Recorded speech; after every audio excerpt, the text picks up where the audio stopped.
चाहे खालिस्तान झूठ सच ठीक गलत है, मगर एक पोलिटिकल मुद्दा है, एक डिमांड है बड़े भारे सैक्शन की, चाहे हिंदुस्तान रहिंदे नहीं रहिंदे, वो घट्टो घट डिस्कशन करन दे भी जे तुसीं कहने कि डिस्कशन करना ही हिंदुस्तान के खिलाफ लड़ाई का नारा है ਜਾਂ लड़ाई की तैयारी है, तो फिर तो तुसीं पूरे खालसा पंथ नूं क्रिमिनलाइज कर लोगे। ये बिल्कुल ओहो जी गल होएगी कि 1950 में नेहरू ने कहा सी कि सिख क्रिमिनल ट्राइब है, तो ये ओहो जी गल है। तो सिखां नूं तुसीं देश दे वाल देश नाल जोड़न दी बजाय उन्हां नूं अपने तो बहुत अलग कर दोगे।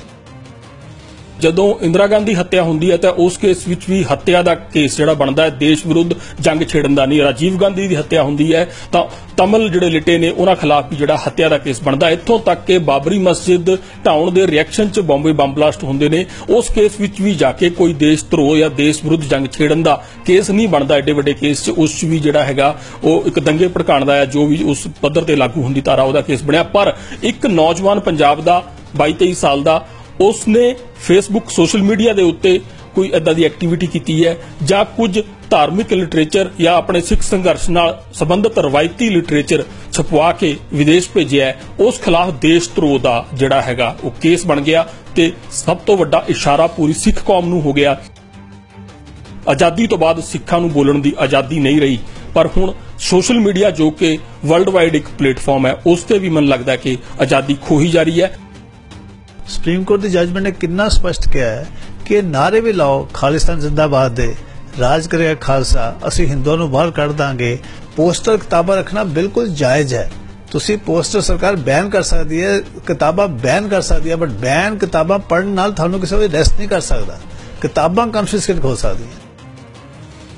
खालिस्तान दी मंग या सिख स्लोगन रहे ने जो परंपरिक रवायती सिख स्लोगन रहे ने, राज करेगा खालसा या इस तरह के होर बोले सो निहाल, जिन्ने भी इस तरह के रहे ने उन्हां बारे अगर तुसी जिक्र कर रहे हो, उन्हां दे बारे तुसी गुफ्तगू कर रहे हो, उन्हां दे बारे तुसी कोई आदान प्रदान कर रहे हो, अपने आपसी जिहड़े ग्रुप ने तुहाडे या जिन्ने भी सोशल मीडिया के उत्ते, फेसबुक के उत्ते, यूट्यूब के उत्ते या व्हाट्सएप के उत्ते तुसी एक्टिव हो, कि उत्थे जिन्नी भी तुहाडी ये गुफ्तगू हो रही है, जिन्नी भी ये तुहाडी एक्टिविटी हो रही है, इहदा किते ना किते संबंध इन्ने ਵੱਡੇ अपराध नाल जा जुड़दा है कि तुहाडे उत्ते देश के खिलाफ जंग विढ़ण दे दोष लग सकते ने, जिहदी सज़ा भी घट्टो घट 10 साल तो शुरू हुंदी है, या फिर तुहाडे उत्ते एक फिरकू दंगे भड़काउण दे दोष लग सकते ने। ये जजमेंट उस हिसाब नाल वाकई ही खतरनाक जजमेंट है, जिहनूं चुनौती सानूं सुप्रीम कोर्ट भी देनी चाहिए। पंजाब ते हरियाणा हाई कोर्ट का एक हालिया फैसला आया है जिसनूं लैके खासकर नौजवान पीढ़ी का कहांगा, खासकर वो पीढ़ी जिहड़ी अजकल सोशल मीडिया के उत्ते बहुत ज्यादा एक्टिव है, खासकर सिख पिठभूमि वाले लोग नौजवान, उन्हां वास्ते एक बड़े किस्म का वड्डे किस्म का खतरा, वड्डे तरह का एक भंबल भूसा पैदा हो गया है।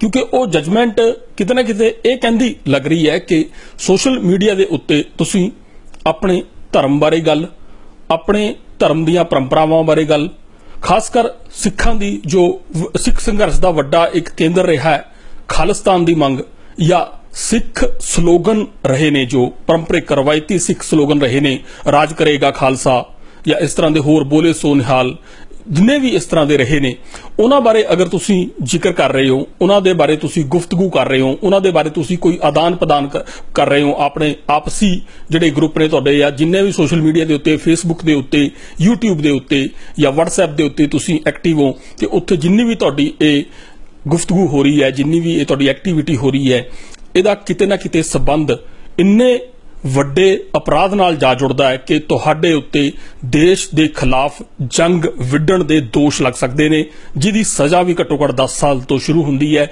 या फिर तुहाडे उत्ते एक फिरकू दंगे भड़काउण दे दोष लग सकते ने। ये कोई गल इस तरह नहीं कि एक कह दित्ती गल कि इस तरह हो सकता है, इस तरह होया है। पंजाब दे नवांशहर जिले दे विच राहों कस्बा है, तुहानूं पता है, उत्थों दा एक नौजवान है अरविंदरपाल सिंह, 2016 च उहनूं लगभग इसे तरह के दोषां तहत जिहड़ा हैगा स्थानक पुलिस ने गिरफ्तार किया सीगा। उत्थे FIR भी दर्ज हुई है 0082/24 जिहड़ी मई 2016 ਦੀ FIR ਹੈ, ਤੁਸੀਂ ਜਾ ਕੇ ਦੇਖ ਸਕਦੇ ਹੋ। ਉਸ 'ਚ ਪੰਜਾਬੀ 'ਚ ਸਾਰਾ ਤਬਸਰਾ ਲਿਖਿਆ ਹੋਇਆ ਹੈ ਕਿ ਉਹ ਬੰਦਾ ਫੇਸਬੁੱਕ ਤੇ ਕੀ ਲਿਖਦਾ ਹੁੰਦਾ ਸੀ, ਕਿਸ ਤਰ੍ਹਾਂ ਦੇ ਉਹ ਖਾਲਿਸਤਾਨ ਪੱਖੀ ਆ, ਆਪਣੇ ਧਰਮ ਪੱਖੀ ਆ, ਆਪਣੇ ਜੋ ਉਹਦਾ ਗਰੁੱਪ ਹੈ ਉਹਦੇ ਬਾਰੇ ਉਹ ਕਿਸ ਤਰ੍ਹਾਂ ਐਕਟਿਵ ਸੀ, ਜਿਹਦਾ ਸਬੰਧ ਕਿਤੇ ਨਾ ਕਿਤੇ ਉਹ ਕਿਤੇ ਵਿਦੇਸ਼ ਰਹਿ ਕੇ ਆਇਆ ਆਪਣੀ ਰੋਜੀ ਰੋਟੀ ਦੀ ਤਲਾਸ਼ 'ਚ, ਉਹਦੇ ਨਾਲ ਵੀ ਜੁੜਿਆ ਹੋਇਆ ਹੈ। ਤੇ ਉਹ 2 ਸਾਲਾਂ ਤੋਂ ਉਹਨੂੰ ਜ਼ਮਾਨਤ ਤੱਕ ਨਹੀਂ ਮਿਲੀ। ਜ਼ਮਾਨਤ ਲੈਣ ਲਈ ਉਹ ਹਾਈ ਕੋਰਟ ਆਉਂਦਾ ਹੈ, ਹਾਈ ਕੋਰਟ ਦੇਖਦਾ ਹੈ, ਹਾਈ ਕੋਰਟ ਦਾ ਜੱਜ ਦੇਖਦਾ ਹੈ ਕਿ ਉਸ ਦੇ ਉੱਤੇ ਇਸ ਤਰ੍ਹਾਂ ਦੇ ਦੋਸ਼ ਲੱਗੇ ਹੋਏ ਨੇ, ਉਹਨੂੰ ਜ਼ਮਾਨਤ ਤੱਕ ਹੀ ਦੇਣੀ ਸੀ, ਬਲਕਿ ਇੱਕ ਹੋਰ ਸੰਗੀਨ ਧਾਰਾ ਜਿਹੜੀ ਹੈਗੀ ਹੈ ਉਸ ਦੇ ਕੇਸ 'ਚ ਜੋੜਨ ਦੀ ਜਿਹੜੀ ਹੈਗੀ ਹੈ ਇੱਕ ਸਿਫਾਰਿਸ਼ ਕਰਕੇ ਹਾਈ ਕੋਰਟ ਕੇਸ ਮੁੜ ਕੇ ਫਿਰ ਥੱਲੇ ਭੇਜ ਦਿੰਦਾ। ਇਸ ਮਾਮਲੇ ਦੇ ਵਿੱਚ ਹਾਈ ਕੋਰਟ ਦੀ ਜਜਮੈਂਟ 1 ਜੂਨ ਨੂੰ ਆ ਚੁੱਕੀ ਹੈ। ਜਸਟਿਸ ਸੁਦੀਪ ਆਲੂਵਾਲੀਆ ਦੀ ਇਹ ਜਜਮੈਂਟ ਹੈ, ਪਰ ਇਹ ਕੇਸ ਉਸ ਨੌਜਵਾਨ ਵੱਲੋਂ ਜਿਨ੍ਹਾਂ ਨੇ ਲੜਿਆ ਸੀ ਉਹ ਇਸ ਵਕਤ ਸਾਡੇ ਨਾਲ ਮੌਜੂਦ ਨੇ, ਐਡਵੋਕੇਟ RS ਬੈਂਸੋਨੀ। ਸਾਡਾ ਇਹ ਸਾਰੀ ਗੱਲ ਕਰਨ ਦਾ ਜੋ ਮੁੱਖ ਮਨੋਰਥ ਹੈ ਉਹ ਕੋਈ ਹਾਈ ਕੋਰਟ ਦੀ ਜਜਮੈਂਟ ਦੇ ਉੱਤੇ ਜਾਂ ਜੱਜ ਦੀ ਵਿਜ਼ਡਮ ਦੇ ਉੱਤੇ ਸਾਡਾ ਕੋਈ ਸਵਾਲ ਚੁੱਕਣਾ ਨਹੀਂ ਹੈ, ਪਰ ਇਸ ਨਾਲ ਜੋ ਇੱਕ ਗਲਤਫਹਿਮੀ ਜਾਂ ਇਸ ਨਾਲ ਜੋ ਇੱਕ ਰੋਂਗ ਮੈਸੇਜ ਨੌਜਵਾਨ ਪੀੜ੍ਹੀ 'ਚ ਜਾਂ ਸਿੱਖਾਂ 'ਚ ਗਿਆ ਹੈ ਜਾਂ ਇਸ ਤਰ੍ਹਾਂ ਦੇ ਫਿਰਕਿਆਂ 'ਚ ਗਿਆ, ਘੱਟ ਗਿਣਤੀਆਂ 'ਚ ਗਿਆ ਹੈ, ਉਹ ਅਸੀਂ ਦੂਰ ਕਰਨਾ ਚਾਹੁੰਦੇ ਹਾਂ। ਇਸ ਕਰਕੇ ਅਸੀਂ ਬੈਂਸ ਸਾਹਿਬ ਨਾਲ ਇਹ ਗੱਲਬਾਤ ਕਰ ਰਹੇ ਹਾਂ। ਇਹ ਅਸੀਂ ਸਪਸ਼ਟ ਕਰਨ ਦੀ ਕੋਸ਼ਿਸ਼ ਕਰਾਂਗੇ ਕਿ ਸਾਡੇ ਲਈ ਮਾਹੌਲ ਕਿਸ ਤਰ੍ਹਾਂ ਦਾ ਹੈ ਜੋ ਸੋਸ਼ਲ ਮੀਡੀਆ ਤੇ ਲੋਕ ਐਕਟਿਵ ਨੇ, ਖਾਸ ਕਰ ਆਪਣੇ ਧਾਰਮਿਕ ਮਨਸੂਬਿਆਂ ਨੂੰ ਲੈ ਕੇ, ਭਾਵੇਂ ਉਹ ਹਾਂ ਪੱਖੀ ਹੋਣ ਭਾਵੇਂ ਕਿਸੇ ਤਰ੍ਹਾਂ ਦੇ ਵੀ ਹੋਣ। ਮੈਂ ਸਭ ਕਾਫੀ ਗੱਲਾਂ ਮੈਂ ਸਪਸ਼ਟ ਆਪਣੀ ਗੱਲ ਸ਼ੁਰੂ ਹੋਣ ਤੋਂ ਪਹਿਲਾਂ ਹੀ ਕਰਤੀਆਂ ਨੇ ਤੇ ਆਪਾਂ ਇਸ ਕੇਸ ਤੇ ਆਉਣੇ ਆ ਜੀ। ਦੇਖੋ, ਜੱਜ ਬਾਰੇ ਚਾਹੇ ਨਾ ਕਹੀਏ ਪਰ ਜਜਮੈਂਟ ਬਾਰੇ ਆਪਾਂ ਕਮੈਂਟ ਦੇ ਸਕਦੇ ਹਾਂ। ਜਜਮੈਂਟ ਬਾਰੇ ਉਹਦੇ ਨੁਕਸ ਦੱਸਣਾ ਕਿ ਉਹ ਕਾਨੂੰਨ ਦੇ ਮੁਤਾਬਿਕ ਹੈ ਜਾਂ ਨਹੀਂ, ਉਹਨੇ ਪੁਰਾਣੇ ਜਜਮੈਂਟ ਫਾਲੋ ਕੀਤੀਆਂ ਕਿ ਨਹੀਂ, ਇਹ ਬਿਲਕੁਲ ਹਰ ਨਾਗਰਿਕ ਦਾ ਅਧਿਕਾਰ ਹੈ ਜੀ। ਸੋ ਜਜਮੈਂਟ ਤੇ ਕਮੈਂਟ ਪੂਰੀ ਆਜ਼ਾਦੀ ਨਾਲ ਕੀਤੇ ਜਾ ਸਕਦੇ ਨੇ। ਔਰ ਇਸ ਕੇਸ ਵਿੱਚ ਮੈਨੂੰ ਹੈਰਾਨੀ ਇਸ ਲਈ ਗੱਲ ਹੋਈ ਕਿ ਜਜਮੈਂਟ ਤਾਂ ਸਪਸ਼ਟ ਹੀ ਹੈ ਕਿ ਸੁਪਰੀਮ ਕੋਰਟ ਦੀ ਜਜਮੈਂਟ ਦੇ ਖਿਲਾਫ ਹੈ। ਸੁਪਰੀਮ ਕੋਰਟ ਦੀ ਜਜਮੈਂਟ ਨੇ ਕਿੰਨਾ ਸਪਸ਼ਟ ਕਿਹਾ ਹੈ ਕਿ ਨਾਰੇ ਵੀ ਲਾਓ ਖਾਲਿਸਤਾਨ ਜ਼ਿੰਦਾਬਾਦ ਦੇ, ਰਾਜ ਕਰੇਗਾ ਖਾਲਸਾ, ਅਸੀਂ ਹਿੰਦੂਆਂ ਨੂੰ ਬਾਹਰ ਕੱਢ ਦਾਂਗੇ। ਔਰ ਇੰਦਰਾ ਗਾਂਧੀ, ਜਿਸ ਦਿਨ ਇੰਦਰਾ ਗਾਂਧੀ ਦਾ ਕਤਲ ਹੋਇਆ ਸੀ ਉਸ ਦੀ ਸ਼ਾਮ ਨੂੰ ਇਹ ਕੇਸ ਹੋਇਆ ਸੀ, ਜਿਸ ਤੇ ਸੁਪਰੀਮ ਕੋਰਟ ਨੇ ਕਿਹਾ ਕਿ ਫਿਰ ਵੀ ਕੋਈ ਆਫੈਂਸ ਨਹੀਂ ਬਣਦਾ, ਕਿਉਂਕਿ ਇਹ ਇੱਕ ਹੋਰ ਕੇਸ ਹੈ ਜੋ ਬਲਵੰਤ ਸਿੰਘ ਤੇ ਹੋਰ ਬਨਾਮ ਪੰਜਾਬ ਸਰਕਾਰ ਹੈ ਜਿਸ ਦੀ ਅਸੀਂ ਗੱਲ ਕਰ ਰਹੇ ਹਾਂ, ਜਿਸ ਦਾ ਹਵਾਲਾ ਬੈਂਸ ਸਾਹਿਬ ਨੇ ਇਸ ਕੇਸ 'ਚ ਦਿੱਤਾ ਹੋਇਆ ਹੈਗਾ ਹਾਈ ਕੋਰਟ 'ਚ ਕਿ ਉਸ ਕੇਸ 'ਚ ਖਾਲਿਸਤਾਨ ਦੇ ਨਾਅਰੇ ਲਾਉਣ ਵਾਲਿਆਂ ਨੂੰ ਸੁਪਰੀਮ ਕੋਰਟ ਨੇ ਬਰੀ ਕੀਤਾ ਸੀ। ਔਰ ਇਹ 1995 ਦੀ ਗੱਲ ਸੀ ਜਦੋਂ ਮਾਹੌਲ ਇੰਨਾ ਗਰਮ ਸੀ। 95 ਦੀ ਜਜਮੈਂਟ ਹੈ, ਪੁਰਾਣੀ ਉਦੋਂ ਹੋਇਆ ਤਾਂ ਸੀ 84 ਦੇ ਵਿੱਚ ਇਹ ਵਾਰਦਾਤ, ਤੇ 1995 ਸੁਪਰੀਮ ਕੋਰਟ ਕਹਿ ਰਿਹਾ ਜਦੋਂ ਕਿ ਇੰਨਾ ਮਾਹੌਲ ਗਰਮ ਸੀ। ਔਰ ਇਹ ਵਾਰਦਾਤ ਹੋਈ ਸੀ 1984 ਦੇ ਵਿੱਚ। ਔਰ ਵਾਰਦਾਤ ਕਾਹਦੀ ਸੀ, ਕੁਝ ਨੌਜਵਾਨਾਂ ਨੂੰ ਗੁੱਸਾ ਆ ਗਿਆ ਸੀ, ਉਹ ਪਬਲਿਕ ਸਰਵੈਂਟ ਸੀ, ਉਹਨਾਂ ਨੇ ਨਾਅਰੇ ਲਾਏ ਸੀ ਸੈਕਟਰ 17 ਦੇ ਵਿੱਚ ਖੜੇ ਹੋ ਕੇ। ਤਾਂ ਸੁਪਰੀਮ ਕੋਰਟ ਨੇ ਕਿਹਾ ਕਿ ਇਹ ਕੋਈ ਅਪਰਾਧ ਨਹੀਂ ਹੈ, ਇਹਦੇ ਨਾਲ ਕੋਈ ਵਾਇਲੈਂਸ ਨਹੀਂ ਭੜਕ ਗਈ, ਇਹਦੇ ਨਾਲ ਕੋਈ ਲੋਕੀ ਇਨਰੇਜ ਹੋ ਕੇ ਹਥਿਆਰ ਚੁੱਕ ਕੇ ਸਰਕਾਰ ਦੇ ਖਿਲਾਫ ਨਹੀਂ ਚੱਲ ਪਏ।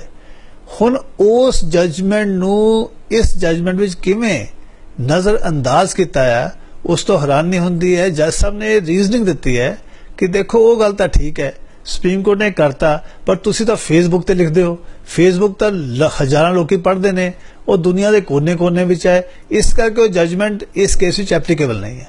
ਔਰ ਇਸ ਕੇਸ ਵਿੱਚ ਕੀਤਾ ਕੀ ਸੀ, ਇਹ ਕੇਸ ਜੋ ਦਰਜ ਕੀਤਾ ਸੀ 2016 ਵਿੱਚ, ਇੰਨਾ ਹੀ ਸਬੂਤ ਹੈ ਉਹਨਾਂ ਸਭ ਦੇ ਖਿਲਾਫ ਜੋ ਚਲਾਨ ਦੇ ਚ ਆਇਆ ਹੈ ਕਿ ਇਹਨਾਂ ਨੇ ਕੁਝ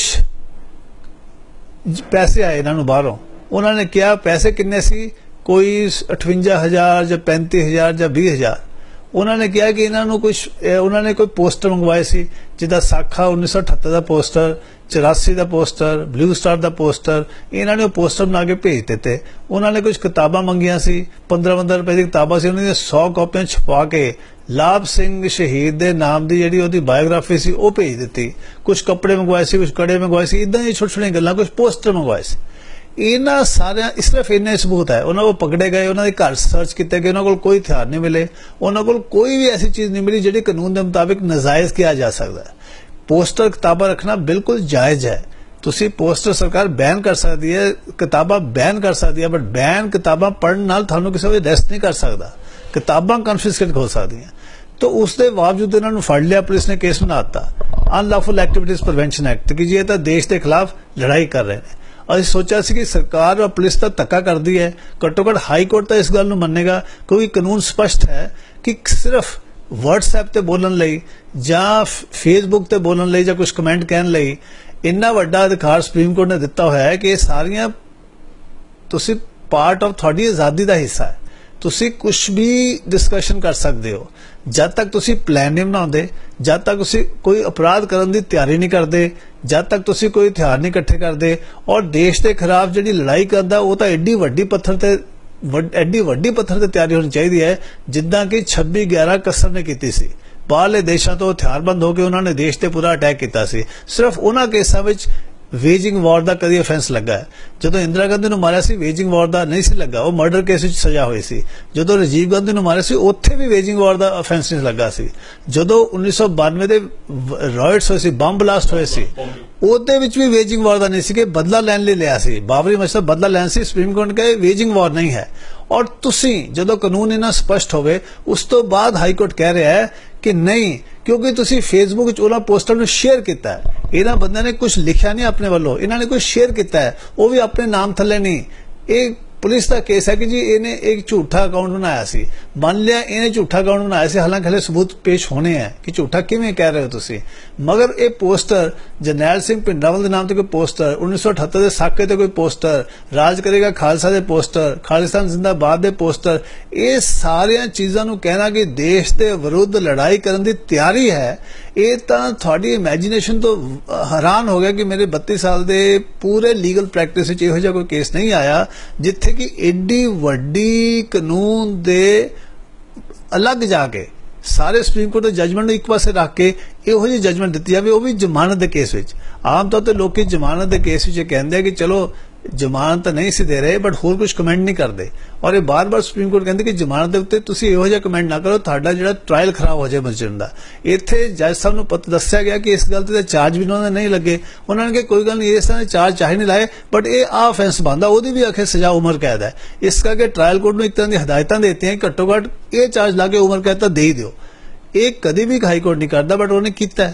ਸੋ ਇਹ ਜਜਮੈਂਟ ਉਸ ਹਿਸਾਬ ਨਾਲ ਵਾਕਿਆ ਹੀ ਖਤਰਨਾਕ ਜਜਮੈਂਟ ਹੈ, ਜਿਹਨੂੰ ਚੁਣੌਤੀ ਸਾਨੂੰ ਸੁਪਰੀਮ ਕੋਰਟ ਵੀ ਦੇਣੀ ਚਾਹੀਦੀ ਹੈ। ਬਿਲਕੁਲ, ਇਹ ਬੜੀ ਖਤਰਨਾਕ ਜਜਮੈਂਟ ਹੈ, ਕਿਉਂਕਿ ਜਜਮੈਂਟ ਆ ਗਈ ਹੈ ਤੇ ਇਹ ਜਜਮੈਂਟ ਦੇ ਆਧਾਰ ਦੇ ਉੱਤੇ ਅਗਲੇ ਜਿਹੜੀਆਂ ਪ੍ਰੋਸੀਡਿੰਗਸ ਨੇ ਕੋਰਟ ਦੀਆਂ, ਇਹਦੇ ਰੈਫਰੈਂਸ ਨਾਲ, ਜਿਵੇਂ ਤੁਸੀਂ 1995 ਦਾ ਸੁਪਰੀਮ ਕੋਰਟ ਦਾ ਬਲਵੰਤ ਸਿੰਘ ਦਾ ਕੇਸ ਚੁੱਕ ਕੇ ਲਿਆ ਹੈ ਕਿ ਬਲਵੰਤ ਸਿੰਘ ਇੱਕ ਸਰਕਾਰੀ ਨੌਕਰੀ ਕਰਦਾ ਬੰਦਾ ਸੀ, ਉਹਨੇ ਇੱਕ ਦੋ ਆਪਣੇ ਹੋਰ ਸਾਥੀ ਨੂੰ ਨਾਲ ਲਿੱਤਾ ਤੇ ਸੈਕਟਰ 17 ਚੰਡੀਗੜ੍ਹ ਦੇ ਵਿੱਚ ਖਾਲਿਸਤਾਨ ਜਿੰਦਾਬਾਦ, ਰਾਜ ਕਰੇਗਾ ਖਾਲਸਾ, ਹਿੰਦੂਆਂ ਨੂੰ ਪੰਜਾਬ ਚੋਂ ਕੱਢ ਦਾਂਗੇ, ਇਸ ਤਰ੍ਹਾਂ ਦੇ ਨਾਰੇ ਮਾਰੇ ਤੇ ਜਿਨ੍ਹਾਂ ਨੂੰ ਕਿਸੇ ਵੀ ਭੀੜ ਨੇ ਉਹਦਾ ਹੁੰਗਾਰਾ ਤੱਕ ਨਹੀਂ ਭਰਿਆ। ਤੇ ਇਸ ਆਧਾਰ ਦੇ ਉੱਤੇ ਸੁਪਰੀਮ ਕੋਰਟ ਨੇ ਬਲਵੰਤ ਸਿੰਘ ਨੂੰ ਇਸ ਕੇਸ 'ਚ ਰਾਹਤ ਦੇ ਦਿੱਤੀ ਸੀ 1995 ਦੇ ਕੇਸ 'ਚ। ਪਰ ਹੁਣ ਜੇਕਰ ਉਹ ਜਜਮੈਂਟ ਅੱਜ ਤੁਸੀਂ ਯੂਜ਼ ਕਰ ਰਹੇ ਹੋ ਤਾਂ ਇਹ ਜਜਮੈਂਟ ਅੱਗੇ ਵੀ ਕੋਰਟ 'ਚ ਯੂਜ਼ ਹੋਏਗੀ। ਤੇ ਤੁਸੀਂ ਖੁਦ ਇਸ਼ਾਰਾ ਕੀਤਾ ਕਿ ਸੁਪਰੀਮ ਕੋਰਟ ਚੁਣੌਤੀ ਦੇਣੀ ਬਣਦੀ ਹੈ, ਤਾਂ ਇਸ ਸਥਿਤੀ 'ਚ ਹੁਣ ਅਗਲਾ ਕੀ ਆਪਾਂ ਮੰਨ ਕੇ ਚੱਲੀਏ ਕਿ ਸੁਨੇਹਾ ਕੀ ਹੈ? ਕਿਉਂਕਿ ਮੇਰਾ ਤੁਹਾਡੇ ਨਾਲ ਗੱਲ ਕਰਨ ਦਾ ਮਕਸਦ ਇਹ ਹੈ ਕਿ ਜਿੰਨੇ ਵੀ ਸਾਡੇ ਦਰਸ਼ਕ ਨੇ ਮੋਸਟਲੀ ਉਹ ਸੋਸ਼ਲ ਮੀਡੀਆ ਵਾਲੇ ਜ਼ਿਆਦਾ ਨੇ, ਖਾਸ ਕਰ ਵੈਸੇ ਵੀ ਅੱਜ ਦਾ ਨੌਜਵਾਨ ਵਰਗ 90% ਜਿਹੜਾ ਹੈਗਾ ਉਹ ਐਕਟਿਵ ਹੈ ਸੋਸ਼ਲ ਮੀਡੀਆ ਦੇ ਉੱਤੇ। ਸੋ ਉਹਨਾਂ ਵਾਸਤੇ ਕੀ ਹਦਾਇਤ ਹੈ, ਉਹਨਾਂ ਵਾਸਤੇ ਕਿਹੜਾ ਰਾਹ ਹੈ ਕਿ ਉਹ ਕਿੰਨਾ ਕੁ ਬਚ ਕੇ ਚੱਲਣ, ਕਿਉਂਕਿ ਐ ਤਾਂ ਕਿਸੇ ਨੂੰ ਵੀ ਚੁੱਕ ਲੈਣਗੇ।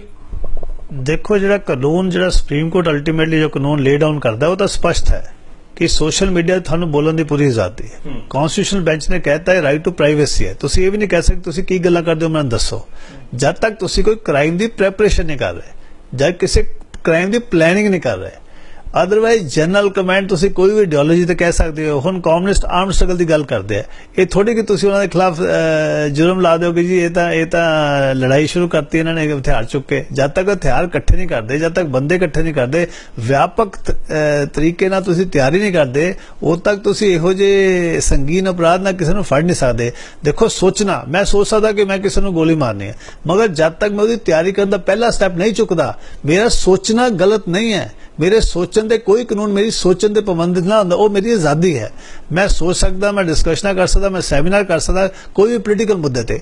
ਹੁਣ ਚਾਹੇ ਖਾਲਿਸਤਾਨ ਝੂਠ ਸੱਚ ਠੀਕ ਗਲਤ ਹੈ, ਮਗਰ ਇੱਕ ਪੋਲੀਟੀਕਲ ਮੁੱਦਾ ਹੈ, ਇੱਕ ਡਿਮਾਂਡ ਹੈ ਬੜੇ ਭਾਰੇ ਸੈਕਸ਼ਨ ਦੀ, ਚਾਹੇ ਉਹ ਹਿੰਦੁਸਤਾਨ ਰਹਿੰਦੇ ਨਹੀਂ ਰਹਿੰਦੇ, ਉਹ ਘੱਟੋ ਘੱਟ ਡਿਸਕਸ਼ਨ ਕਰਨ ਤੇ ਵੀ ਜੇ ਤੁਸੀਂ ਕਹਿੰਦੇ ਕਿ ਡਿਸਕਸ਼ਨ ਕਰਨਾ ਹੀ ਹਿੰਦੁਸਤਾਨ ਦੇ ਖਿਲਾਫ ਲੜਾਈ ਦਾ ਨਾਰਾ ਹੈ ਜਾਂ ਲੜਾਈ ਦੀ ਤਿਆਰੀ ਹੈ, ਤਾਂ ਫੇਰ ਤਾਂ ਤੁਸੀਂ ਪੂਰੇ ਖਾਲਸਾ ਪੰਥ ਨੂੰ ਕ੍ਰਿਮੀਨਲਾਈਜ਼ ਕਰ ਲਓਗੇ। ਇਹ ਬਿਲਕੁਲ ਉਹੋ ਜੀ ਗੱਲ ਹੋਏਗੀ ਕਿ 1950 ਵਿੱਚ ਨਹਿਰੂ ਨੇ ਕਿਹਾ ਸੀ ਕਿ ਸਿੱਖ ਕ੍ਰਿਮੀਨਲ ਟ੍ਰਾਈਬ ਹੈ, ਤੇ ਇਹ ਉਹੋ ਜੀ ਗੱਲ ਹੈ। ਤਾਂ ਸਿੱਖਾਂ ਨੂੰ ਤੁਸੀਂ ਦੇਸ਼ ਦੇ ਵੱਲ, ਦੇਸ਼ ਨਾਲ ਜੋੜਨ ਦੀ ਬਜਾਏ ਉਹਨਾਂ ਨੂੰ ਆਪਣੇ ਤੋਂ ਬਹੁਤ ਅਲੱਗ ਕਰ ਦੋਗੇ। ਉਹ ਇਸ ਕਰਕੇ ਜਜਮੈਂਟ ਖਤਰਨਾਕ ਹੈ, ਬਿਲਕੁਲ ਮਿਸ ਇੰਟਰਪ੍ਰੇਟ ਕਰ ਰਹੀ ਹੈ, ਕਾਨੂੰਨ ਨੂੰ ਬਿਲਕੁਲ ਉਲਟਾ ਕਰਕੇ ਦੱਸ ਰਹੀ ਹੈ। ਜੀ ਬਿਲਕੁਲ ਬੜੀ ਖਤਰਨਾਕ ਜਜਮੈਂਟ ਹੈ, ਕਿਉਂਕਿ ਬੈਂਸ ਸਾਹਿਬ ਨੇ ਵੀ ਗੱਲ ਸਪਸ਼ਟ ਕੀਤੀ ਹੈ, ਜਦੋਂ ਇੰਦਰਾ ਗਾਂਧੀ ਹੱਤਿਆ ਹੁੰਦੀ ਹੈ ਤਾਂ ਉਸ ਕੇਸ ਵਿੱਚ ਵੀ ਹੱਤਿਆ ਦਾ ਕੇਸ ਜਿਹੜਾ ਬਣਦਾ ਹੈ ਦੇਸ਼ ਵਿਰੁੱਧ ਜੰਗ ਛੇੜਨ ਦਾ ਨਹੀਂ। ਰਾਜੀਵ ਗਾਂਧੀ ਦੀ ਹੱਤਿਆ ਹੁੰਦੀ ਹੈ ਤਾਂ ਤਮਲ ਜਿਹੜੇ ਲਿਟੇ ਨੇ ਉਹਨਾਂ ਖਿਲਾਫ ਵੀ ਜਿਹੜਾ ਹੱਤਿਆ ਦਾ ਕੇਸ ਬਣਦਾ। ਇੱਥੋਂ ਤੱਕ ਕਿ ਬਾਬਰੀ ਮਸਜਿਦ ਢਾਉਣ ਦੇ ਰਿਐਕਸ਼ਨ 'ਚ ਬੰਬ ਬਲਾਸਟ ਹੁੰਦੇ ਨੇ, ਉਸ ਕੇਸ ਵਿੱਚ ਵੀ ਜਾ ਕੇ ਕੋਈ ਦੇਸ਼ ਧਰੋਹ ਜਾਂ ਦੇਸ਼ ਵਿਰੁੱਧ ਜੰਗ ਛੇੜਨ ਦਾ ਕੇਸ ਨਹੀਂ ਬਣਦਾ। ਐਡੇ ਵੱਡੇ ਕੇਸ 'ਚ ਉਸ 'ਚ ਵੀ ਜਿਹੜਾ ਹੈਗਾ ਉਹ ਇੱਕ ਦੰਗੇ ਭੜਕਾਉਣ ਦਾ ਹੈ, ਜੋ ਵੀ ਉਸ ਪੱਧਰ ਤੇ ਲਾਗੂ ਹੁੰਦੀ ਧਾਰਾ ਉਹਦਾ ਕੇਸ ਬਣਿਆ। ਪਰ ਇੱਕ ਨੌਜਵਾਨ ਪੰਜਾਬ ਦਾ 22-23 ਸਾਲ ਦਾ, ਉਸਨੇ ਫੇਸਬੁੱਕ ਸੋਸ਼ਲ ਮੀਡੀਆ ਦੇ ਉੱਤੇ ਕੋਈ ਇਦਾਂ ਦੀ ਐਕਟੀਵਿਟੀ ਕੀਤੀ ਹੈ ਜਾਂ ਕੁਝ ਧਾਰਮਿਕ ਲਿਟਰੇਚਰ ਜਾਂ ਆਪਣੇ ਸਿੱਖ ਸੰਘਰਸ਼ ਨਾਲ ਸੰਬੰਧਿਤ ਰਵਾਇਤੀ ਲਿਟਰੇਚਰ ਛਪਵਾ ਕੇ ਵਿਦੇਸ਼ ਭੇਜਿਆ ਹੈ, ਉਸ ਖਿਲਾਫ ਦੇਸ਼ ਧਰੋਹ ਦਾ ਜਿਹੜਾ ਹੈਗਾ ਉਹ ਕੇਸ ਬਣ ਗਿਆ। ਤੇ ਸਭ ਤੋਂ ਵੱਡਾ ਇਸ਼ਾਰਾ ਪੂਰੀ ਸਿੱਖ ਕੌਮ ਨੂੰ ਹੋ ਗਿਆ ਕਿ ਤੁਸੀਂ ਸੋਸ਼ਲ ਮੀਡੀਆ ਦੇ ਉੱਤੇ ਵੀ, ਵੈਸੇ ਤਾਂ ਅਕਸਰ ਆਪਾਂ ਕਹਿੰਦੇ ਆ ਕਿ ਭਾਰਤ ਵਿੱਚ ਆਜ਼ਾਦੀ ਤੋਂ ਬਾਅਦ ਸਿੱਖਾਂ ਨੂੰ ਬੋਲਣ ਦੀ ਆਜ਼ਾਦੀ ਨਹੀਂ ਰਹੀ, ਪਰ ਹੁਣ ਸੋਸ਼ਲ ਮੀਡੀਆ ਜੋ ਕਿ ਵਰਲਡ ਵਾਈਡ ਇੱਕ ਪਲੇਟਫਾਰਮ ਹੈ, ਉਸ ਤੇ ਵੀ ਮੈਨੂੰ ਲੱਗਦਾ ਕਿ ਆਜ਼ਾਦੀ ਖੋਹੀ ਜਾ ਰਹੀ ਹੈ। ਪਰ ਅਸੀਂ ਉਮੀਦ ਕਰਦੇ ਹਾਂ ਕਿ ਅਗਰ ਮਾਮਲਾ ਸੁਪਰੀਮ ਕੋਰਟ ਜਾਂਦਾ ਹੈ ਤਾਂ ਇਹ ਸਥਿਤੀ ਹੋਰ ਸਪਸ਼ਟ ਹੋਏਗੀ ਜੀ। ਬਹੁਤ ਸ਼ੁਕਰੀਆ ਸਰ।